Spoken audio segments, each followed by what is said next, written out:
Salut, c'est Nathan et bienvenue aujourd'hui dans cette toute nouvelle vidéo sur l'immobilier. J'espère que vous allez bien. Depuis la toute dernière fois, nous allons ensemble parler, je vais vous faire découvrir l'immobilier. Comme vous l'avez vu dans le titre de cette vidéo, c'est qu'est-ce qu'une copropriété. Si vous voulez vous lancer dans l'immobilier et que pour ça, vous vous posez plein de questions, vous ne savez pas vraiment ce que c'est une copropriété, alors dans cette vidéo, nous allons vraiment décortiquer ces sujets pour que tu découvres une définition assez complète là-dessus, mais surtout que tu puisses avoir d'autres informations supplémentaires à ces sujets pour que vraiment ça te fasse vraiment une bonne quantité d'informations sur une copropriété ou même sur l'immobilier en général. Mais avant de parler de ce que c'est une copropriété, je te conseille de t'abonner si tu viens de découvrir la chaîne.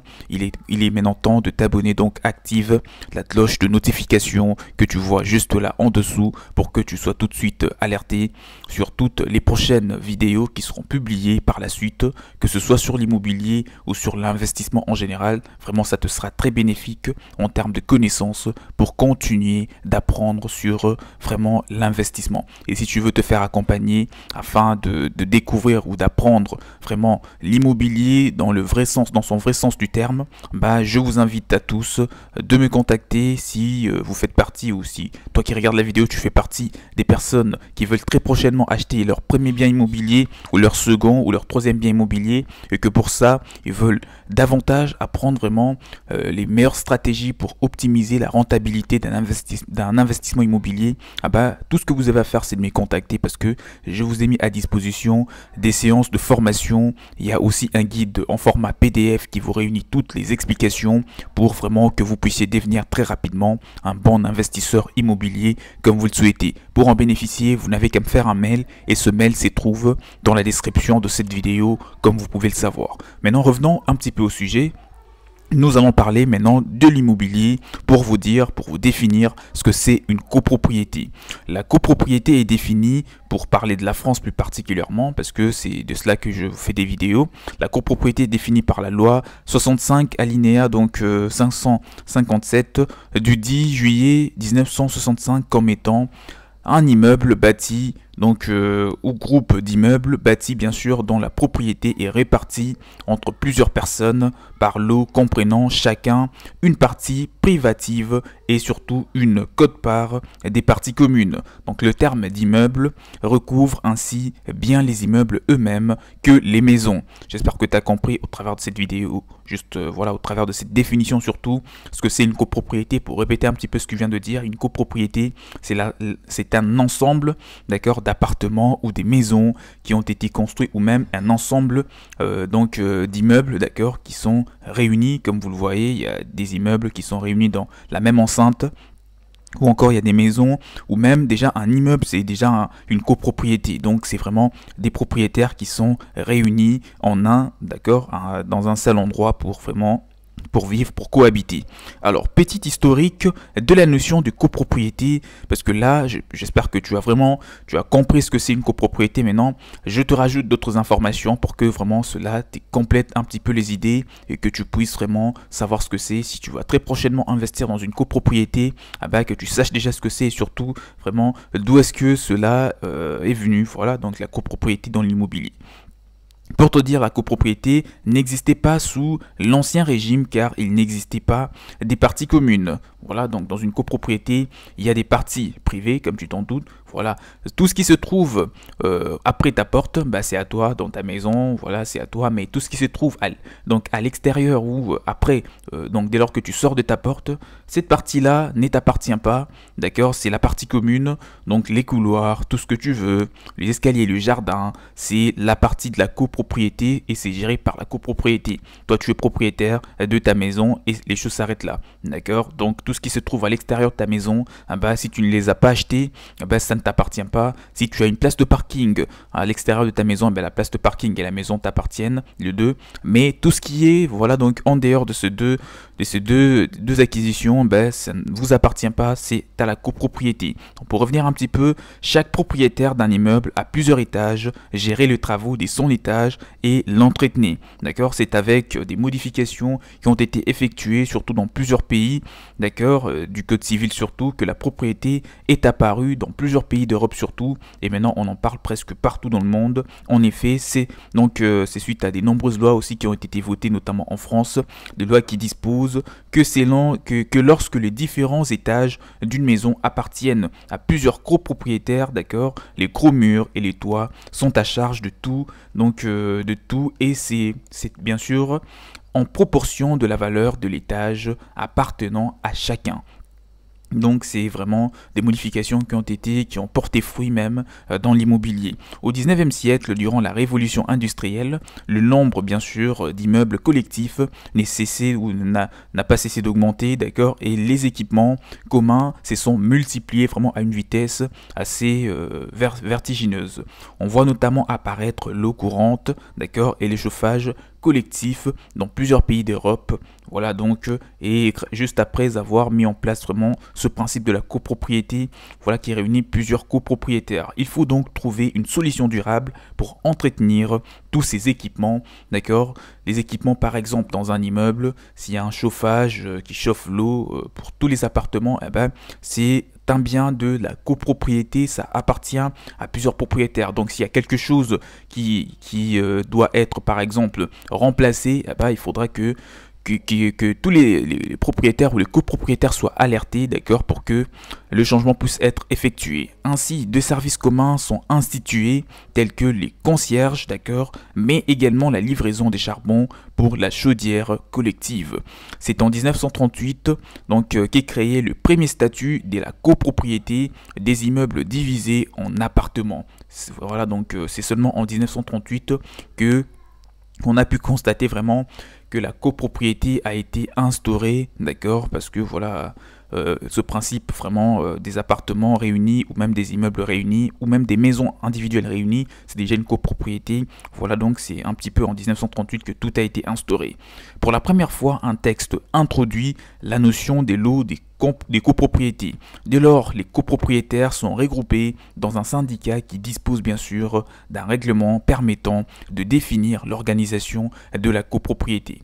Par la suite, déjà, la construction des grands immeubles par exemple, nécessitant des ascenseurs, se sont imposés un petit peu partout, notamment en France, sur l'ensemble du territoire national, dès lors qu'il est devenu impératif, bien entendu, de se doter d'un arsenal juridique complet afin d'encadrer surtout les copropriétaires, réunis dans la copropriété.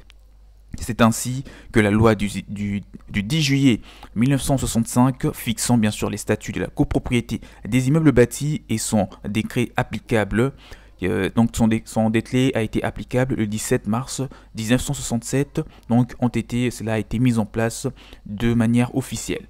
Pour te dire, là c'était un petit historique sur la copropriété. Maintenant parlons un petit peu des différents types de copropriété, parce que comme tu peux le savoir, une copropriété, il n'y en a pas qu'un seul type, d'accord. Il existe plusieurs types de copropriété et c'est important de le savoir lorsque tu veux te lancer dans l'immobilier. La notion de copropriété recouvre essentiellement plusieurs types des bâtiments, d'accord, qui se distinguent en fonction de l'âge de construction, des caractéristiques aussi et des équipements qui sont bien entendu proposés aux copropriétaires qui sont regroupés dans la même enceinte. Ainsi, les immeubles constituant des copropriétés sont généralement classés par période historique. Donc les différents types de copropriétés que tu dois savoir sont les suivants. Le premier, c'est les copropriétés construites avant 1915. D'accord, ça c'est la première catégorie. La deuxième catégorie de copropriétés, c'est les copropriétés construites entre 1915 et 1948. Ça c'est la deuxième catégorie de copropriétés. La troisième catégorie, c'est toutes les copropriétés construites entre 1949 et 1974. Et là, la quatrième catégorie de copropriétés, ce sont les copropriétés construites entre 1975 et 2000. Et enfin, la dernière, ce sont les copropriétés récentes. Donc, voilà ceux qui se construisent actuellement. Donc, voilà, c'est important de le retenir lorsque tu veux vraiment évoluer dans l'immobilier, surtout lorsque tu as le projet d'investir dans des copropriétés par exemple, il est important de connaître tous ces petits détails. Quels sont les différents acteurs présents au sein d'une copropriété? Alors, pour répondre à cette question, dans une copropriété, on retrouve plusieurs acteurs qui possèdent des rôles et des missions bien définis. Les syndicats de copropriété se composent de l'ensemble de tous les copropriétaires. Il est doté de la personnalité morale. C'est une personne morale. Le syndicat de copropriété, c'est voilà donc des personnes qui vont par exemple s'occuper. C'est des personnes qui s'occupent de la copropriété tout simplement. S'il y a quelque chose, comme je l'ai dit, si le jardin doit être par exemple refait, etc. Bah, c'est le syndicat de la copropriété, d'accord, qui va vraiment s'en occuper. C'est une personne morale. Le syndic est la personne chargée de gérer l'immeuble. D'accord? Il peut être non professionnel lorsque c'est un copropriétaire qui se voit bien sûr confier cette tâche de manière bénévole. Ainsi, 11% des immeubles sont gérés par des syndics non professionnels contre 87% gérés par un syndic professionnel. Les missions, bien sûr, les différentes missions principales du syndic et voilà, sont bien sûr d'épayer notamment les factures, détenir compte, voilà donc détenir la comptabilité et surtout de préparer l'assemblée générale d'un immeuble ou même de plusieurs immeubles. Le conseil syndical est élu par le syndicat. D'accord, donc le conseil syndical est élu par le syndicat des copropriétaires. D'accord, il s'agit de quelques propriétaires missionnés de présenter ou de représenter même les autres propriétaires et d'agir en leur nom. Donc, comme vous pouvez le savoir, il y a des personnes qui sont très occupées. D'accord, donc déjà quelqu'un qui sort le matin pour aller travailler, qui revient le soir, il n'a pas le temps de s'occuper de tout ce qui va être lié à l'immeuble, à l'entretien, etc. Donc des personnes qui se sentent disponibles pour le faire, c'est bénévole la plupart du temps. Donc ce sont ceux-là qui peuvent aussi constituer le syndicat de voilà donc le conseil de syndicat, d'accord. C'est pour vraiment agir au nom des propriétaires qui font partie de la copropriété. La principale mission du conseil syndical est bien entendu d'assister et surtout de contrôler le syndic. Voilà, là on est arrivé à la fin de la vidéo. J'espère que vraiment tu l'as apprécié et surtout que tu as compris ce que c'est une copropriété. En quelques mots, c'est juste, voilà donc un ensemble de maisons, voilà un ensemble d'appartements par exemple, qui sont réunis dans la même enceinte, un immeuble. C'est déjà une copropriété, c'est plusieurs copropriétaires qui cohabitent ensemble, d'accord. Donc les couloirs font partie de la copropriété, ce sont les espaces communs, d'accord. Le jardin, par exemple, s'il y a plusieurs immeubles qui sont dans la même enceinte, toutes ces parties, ce sont les parties qui n'appartiennent pas à un individu, mais ce sont les parties ou la partie commune qui appartiennent bien sûr à plusieurs copropriétaires. Donc la copropriété peut être très intéressante, mais à condition vraiment de savoir dans quoi vous allez investir pour ne pas vous faire avoir par des biens qui sont peut-être de faible qualité. Et si vous voulez apprendre à investir dans une copropriété et vous attendre une rentabilité, vous pouvez me contacter. Mon mail est dans la description de cette vidéo, juste en dessous, afin de vous apprendre toutes les stratégies pour mieux vous lancer dans l'immobilier